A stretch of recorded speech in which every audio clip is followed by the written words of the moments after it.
Westside Gunn is a phenomenal MC. The imagery, and then he does the ad-libs. It's the entertainment of it all. You know, me talking my shit, because I talk shit all day.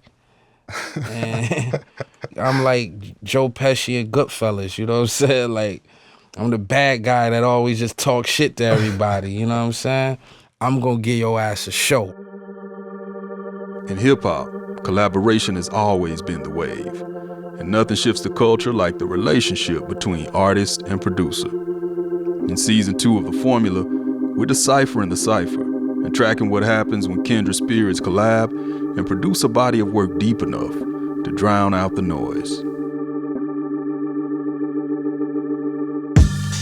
When it comes to orchestrating the sound of Griselda, Westside Gunn is more than an artist. He's an auteur. And his newest collaborator, Conductor Williams, rounds out a cast of producers whose cinematic grooves elevated the Fly God's Buffalo grit into something so avant-gangster, even Tyler, the Creator, is giving praise. I consider myself like a master curator. I'm so picky, I can listen to literally 100 beats and pick 2. Like, my production on my albums is, I consider flawless. Like, I honestly feel like I have the best ear in the entire game. Even with Side 8 on my newest project, it's only, you know, Conductor, Denny LaFleur, and Camouflage Monk. That's it. And I call them the Heartbreakers, all 3 together. You know what I'm saying? It's like I done formed my own super group with them 3. You know what I'm saying? I was a fan, man. I've been a fan of Griselda. So I already knew that we would work. I don't even have to tell him what I'm looking for. He just gonna cook and do him and send me everything he made. I think that's where the fans feel that synergy, is because we create out of that same space. It's not like man, what is Fly God? Is he what should he rap on? It's more or less like, I just made it and sent it and he reacted. So it's a game of trust. Conductor. Yo.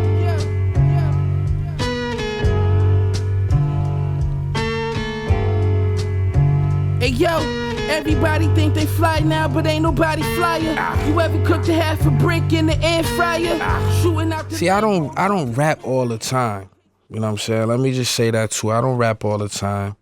I had just did, you know, Pray for Pear, so it was just so much going on. I wasn't inspired by anything. It was just too much. Like, I kind of had like writer's block for like the first time in my whole life. So I hit him maybe 4 weeks after Pray for Paris happened with a batch of beats. And he texted me right back and said, "How'd you know I was making the album right now?" I'm like, yo, let me play this Conductor shit, you know what I'm saying? And it was the Michael Irvin beat. I'm like, I'm making a song today. Made his whole face lock up, my shit fire. 40s in the bus, but today I wore the wires. Don't talk too loud, Lord, he got the wire. China sleepwalking aprons on back in China. Niggas got the Mike Tyson bags and the spiders. Call the wire and I need 2 niggas sniping. Flying guard, everybody wanna be like him. Back of the back, but I still like to drive it. Nothing hurt worse, she ain't gonna die. After I made that song, I'm like, I'm back. All right, I feel it. I'm good now. You know what I'm saying? And that's what took me there. That beat, Michael Irvin, got me right back, snapped me out of that shit. You know what I'm saying? Quick. So for this record, I actually was taking a moment to try to find a feeling like this. You know, no kicks, no snares, warm, very golden, you know, just like I wanted it to be a score, like a noir, like this feeling where he could be just exact about and visual about, you know what I'm saying? Because I wanted him to rap for forever and give this description to where he could just feel like he was accompanied by, you know, the symphony, you know what I mean? Nothing hurt worse, she ain't gonna die. Nightmares my whole bed, I'm at the showers with the knifers. He murdered about 2 cells down, he real righteous. Respected by the one-to-one niggas to the lifers. We got niggas wearing shit bags in the diapers. Stomach full of staples on the fuck nigga diet. Knee on the neck, now everybody riot. We been killing niggas, do the mad people science. They want my autograph. A lot of things I say go over people's head, you know what I'm saying? Because I might mention like a fashion designer you never heard of, so you just like, what is that? You know, I might use prison language, but they never been to prison, so they like, what's that? You know what I'm saying? It's like everything, the grimiest lyrics you could think of, you know what I'm saying? I got the craziest jail bars of anybody, you know what I'm saying? It's just like, but I like to paint those pictures. Whenever I'm making instrumentals like the Michael Irvin, I just wanted to lean into that. I didn't know that he was going to be as visual as he was, but I was hoping so. You know, me creating this sound, it was totally Eastside Buffalo. I've been with the grimy rhyme since I can remember. I'm just from Eastside Buffalo, man. You know what I'm saying? And like, we doing so good in life now, and I've done so good for me, for my family, for the community, for my city, that people still actually forget that we are two-time fellas. We did go to prison. We was hustling. We was in shootouts. We was in grades. We was in this and that. Like, I really came from that life. Like, this is still me. You know what I'm saying? But it's about evolving in life. You know what I'm saying? And I'm super blessed to be free. I'm super blessed to be alive. And now it's my job to put my city on my back, give Buffalo a shine. Nobody never seen Buffalo since Rick James, you know what I'm saying? And people just not even knowing Rick James is from Buffalo and the product of Buffalo. And you see how wild Rick was. Rick was a wild boy. That's East Side Buffalo, you know what I'm saying? Like, all the way. And we never had our shine hip-hop wise. So I'm from Kansas City, Missouri. And sound a lot like Buffalo, man. Small, cold in the winter. Extremely hot in the summer, but it's not a whole lot going on.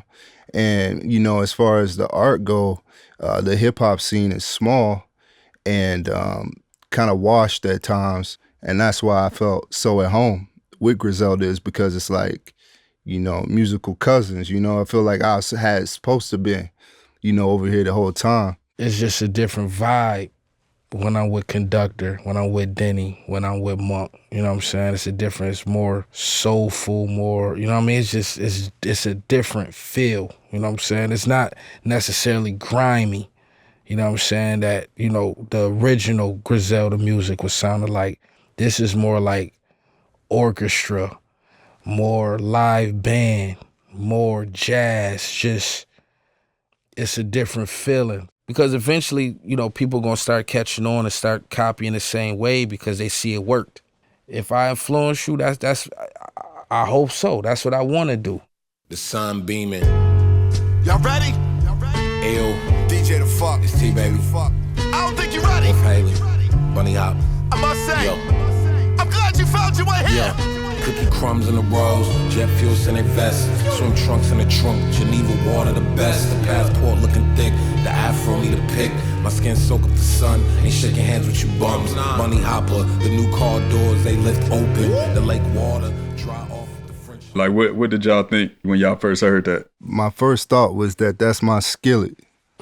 That's my cast iron. Outside of that, I was incredibly grateful and thankful, you know, linking with the Fly God. And then, you know what I'm saying, arguably one of the biggest artists on the planet, and Tyler, the genius that he is, chose to do that. It was an honor.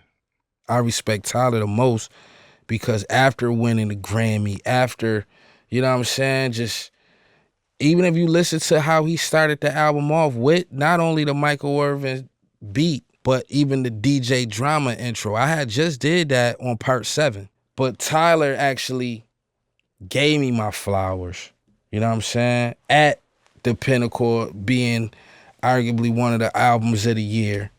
Like I said, after the Grammy, he lit right now. Everything going great for him.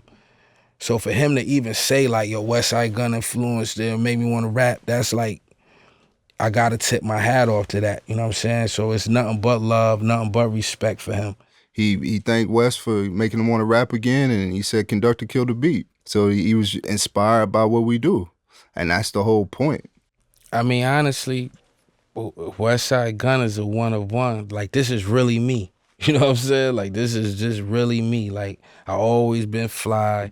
I always talk shit. I always wore gold. I don't even drink liquor. I drink expensive champagne. You know what I'm saying? Like, that's just me. You know what I mean? Like, I don't wear the same underclothes twice. You know what I mean? Like, that's me. You know what I mean? Like, that's just shit I do. You know what I mean? Like, I don't know nobody that's like me. You know what I'm saying? And my job here is to bring something new to the game and for people to want to emulate and want to be like, because that's just gonna keep spreading the culture.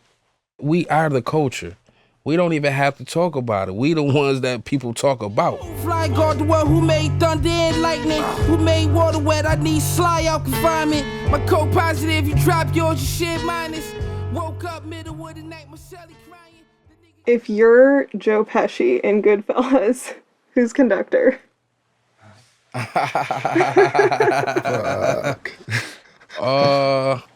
That's a good question, actually. I mean, he can't be Ray Liotta because Ray Liotta ended up snitching. That was Henry Hill, Nah, so don't he's do me like definitely that. not him. It's not happening.